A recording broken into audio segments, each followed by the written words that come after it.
It's January 2nd. Melissa is standing at the front desk of a shiny fitness center, filling out paperwork for a 12-month membership. She feels amazing. She just watched a motivational video, ate a salad for lunch, and pictured herself 6 months from now. Toned, energized, finally the person who works out before the sun comes up. The sales rep slides the contract across the counter. $70 a month, billed automatically, 12-month commitment, no problem to cancel anytime with 30 days notice. Melissa signs without reading that last part too closely. She's not planning on canceling, she's planning on becoming a different person. She even buys new leggings and a water bottle on the way out because that's what the new version of her would do. Fast forward to November. Melissa's card has been charged $70 every single month for 11 months straight. That's $770 so far. She's been to the gym 4 times. 4. The last time was in April when she went with a friend visiting from out of town, mostly so they'd have something to do before dinner. The leggings still have the tag on them in a drawer. She hasn't canceled the membership. Every time she thinks about it, she tells herself she'll start going again next week, once things calm down at work, once the weather's better, once she gets more sleep. She feels genuinely guilty every time the charge hits her account, like she personally failed at something. She blames herself for being lazy, undisciplined, weak-willed, except Melissa isn't weak-willed. Melissa is completely, perfectly normal. In fact, Melissa is the statistical majority, and what happened to her isn't a personal failure. It's a documented, studied, mathematically predictable psychological pattern that 2 economists actually put a number on back in 2006. It has a name, and once you understand it, you'll never look at a monthly subscription the same way again. My name is Finn, and I spend way too much time thinking about the invisible math hiding inside the purchases we make with the best intentions. If you have ever paid for a membership, a subscription, or a service you were too embarrassed to admit you weren't using, make sure to hit that subscribe button and give this video a thumbs up, because today we're calling it what it actually is. And we're doing the math nobody shows you when you sign the contract. In 2006, 2 economists named Stefano DellaVigna and Ulrike Malmendier published a study that should honestly be taught in every high school in America. It's called Paying Not to Go to the Gym, and it is one of the most quietly devastating pieces of behavioral economics research ever conducted. They tracked the actual attendance and payment records of thousands of members across 3 different gyms over multiple years, comparing people who chose monthly membership against people who chose pay-per-visit and 10-visit punch card options. This wasn't a survey asking people what they thought they'd do. This was real billing data and real turnstile records, cross-referenced. And what they found broke the standard economic assumption that people make rational decisions with their money, even when the data is sitting right in front of them. Here's what they discovered. People who chose the monthly membership plan, the flat $70 a month option, attended the gym so infrequently that their actual cost per visit worked out to about $17. Compare that to the pay-per-visit option at the same gym, which cost about $10 a visit with no commitment at all. The monthly members were paying 70% more per visit than they would have paid just showing up and paying cash at the door. They had, in effect, voluntarily chosen the more expensive option while genuinely believing they were saving money by committing in advance. And the punch card members, the ones who bought 10 visits at a time with no monthly pressure, actually used a higher percentage of what they paid for, because every visit felt like spending real, countable money instead of an invisible recurring charge they'd already mentally written off in January. That's the entire mechanism of the paradox in miniature. The commitment that was supposed to guarantee behavior actually removed the one thing that reliably drives it, a visible cost tied to each individual decision. Let's put real numbers on Melissa's situation, because this is where the paradox stops being an interesting study and starts being an actual hole in your bank account. Melissa paid $70 a month for 11 months. That's $770. Add the $49 enrollment fee she paid on day 1 that the sales rep called a one-time thing, don't even worry about it, and she's at $819. She went 4 times. Divide $819 by 4, and her actual cost per visit was $204.75. Not $70, not $17, $204.75 every single time she walked through those doors. If she instead had paid a $15 drop-in fee for those 4 visits, she would have spent $60 total for the entire entire year. She overpaid $759 to work out 4 times. And here's the number that should genuinely disturb you. According to industry data compiled by fitness analytics firms, the average American gym member attends fewer than 1 visit per week, despite paying for unlimited access. And roughly 67% of members with annual contracts never use the membership enough to make it cheaper than pay-per-visit pricing would have been. 2 out of every 3 people watching this with a gym membership are right now in Melissa's exact situation,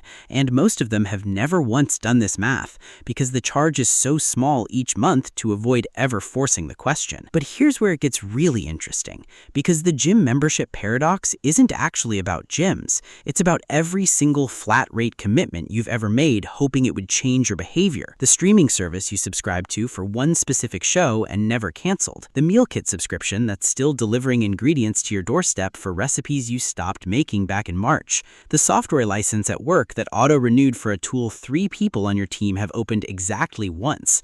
The language learning app you paid for annually in a burst of New Year's motivation right around the same week Melissa signed her gym contract. Economists actually have a term for this broader pattern, flat rate bias, first documented by researchers John Gorville and Dilip Soman. Their research found that when people pay a flat fee upfront for access to something, they overestimate how much they'll use it and underestimate their own future laziness almost every single time, regardless of income, education, or how badly they actually want the outcome. A 2023 survey from C+R Research found that the average American spends $219 a month on subscriptions and estimates their own spending at $86. That's not a small miscalculation. That's paying for 2.5 times more subscription services than you think you have, running silently in your bank account every single month, invisible until you actually sit down and add it up. It happens at the corporate level too. Companies routinely pay for software seat licenses across entire departments, only to find during an annual audit that 30 to 40% of those seats were never logged into even once because renewing an existing plan requires 0 decisions, while canceling requires someone to actively notice, question it, and justify the change. The flat rate bias doesn't care whether the money belongs to a person or a business. It works exactly the same way on both. So why does this happen to genuinely smart, capable people over and over again? There are 2 biases working together here, and once you see them, you cannot unsee them. The first is called present bias. Your brain massively overvalues how motivated, disciplined, and energetic you will feel in the future compared to how you actually feel right now, in this specific moment, tired and comfortable. When Melissa signed that contract on January 2nd, she wasn't lying to the salesperson. She genuinely believed future Melissa would show up 4 times a week. But future Melissa isn't a different, more disciplined person. Future Melissa is just as tired after work, just as tempted by the couch, just as human as present Melissa. We treat our future selves like strangers with superpowers,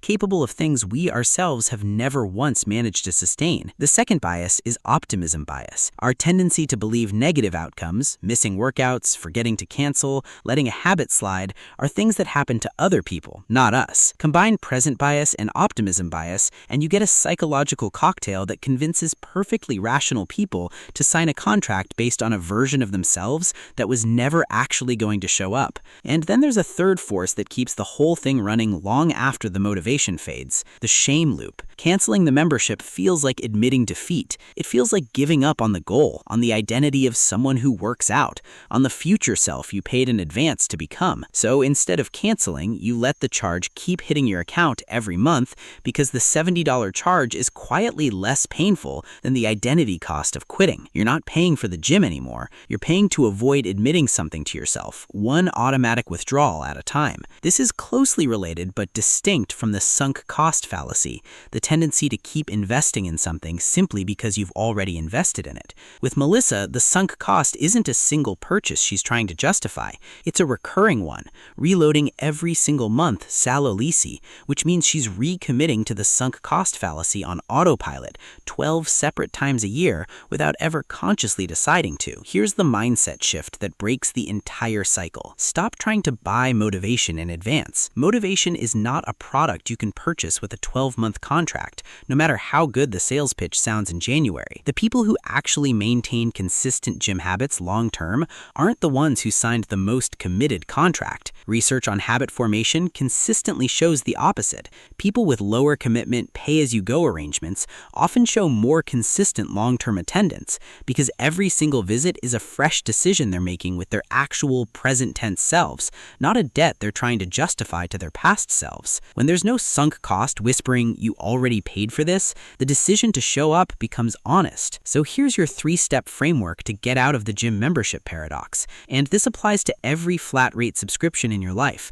not just fitness. Step 1. Audit your actual usage rate this week. Pull up your bank statement and list every recurring charge you have: gym, streaming, software, meal kits, all of it. For each one, write down honestly how many times you used it in the last 30 days. Not how many times you meant to, not how many times you're going to starting next week, how many times you actually did. Step 2. Calculate your real cost per use. Divide the monthly charge by the actual usage number from step 1. If that number is higher than a pay-per-use alternative would realistically cost, you have found a leak, and you now have it in writing, in your own numbers, not a hypothetical. For most people running this exercise honestly for the first time, the total leak across gym memberships, streaming overlap, and forgotten software adds up to somewhere between $50 and $150 a month, which is between $600 and $1,800 a year, recovered simply by looking at numbers that were sitting in your bank statement the entire time. Step 3. Remove the shame from canceling. Canceling a membership you're not using isn't quitting on your goals. It's correcting a prediction your past self got wrong, which every single human being does constantly in every area of life. If you want to start working out again in 3 months, you can sign up again in 3 months. There is no penalty for being honest about your actual behavior instead of your hoped-for behavior. And there's no trophy for staying loyal to a contract that's quietly bleeding you. Melissa eventually did the math. She canceled the membership, switched to a $15 drop-in rate at a gym 2 blocks from her office, and started going twice a month, exactly what her real life actually allowed. She spent over $700 less that year and felt less guilty every single week because she was finally paying for who she actually was, not who she wished she'd become on January 2nd. The gym membership paradox isn't a story about weak willpower. It's a story about a system and an entire industry built around the gap between your hopeful self and your actual self. The fitness industry doesn't need you to show up. It needs you to sign up and stay quietly guilty enough to keep paying month after month without ever running the numbers. Stop buying the future version of yourself on credit. Pay for the person you are today. If this video helped you see that recurring charge differently, hit that like button, subscribe for more of the invisible math hiding in your bank statement, and go check your subscriptions right now before you close this tab. I'll see you in the next one.